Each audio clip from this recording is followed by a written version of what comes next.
Ako din si Dexter Gonzales no, assign ko sa Davao Branch, Poblacion, sa Rappi Microfinance po.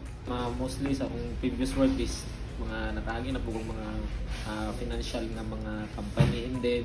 nakanindot lang ani siya ma'am kay wala na ako makita sa mga laing company nga gina-offer nila sa Rappi sa mga insurance, especially do sa mga family gid niya ko ma'am. Kay diri ma'am kay mas makita gina ko nga nindot ang mga benefits nga ginahatag ni Rappi sa mga ako man gibuild lang gyud mo ang relationship nga bihi sa ako og ang client ma'am, kasi diri magsugod ang tanan nga nindot ang inyong pagpadagan kung nindot kung mo pagdala sila then ginakumusta po na ko sila ma'am kung sa ilang mga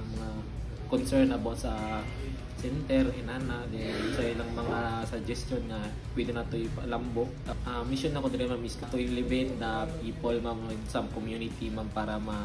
mas matagal pa na to sila og chance nga mas mulambok ang ilang pangkinabuhian ma'am.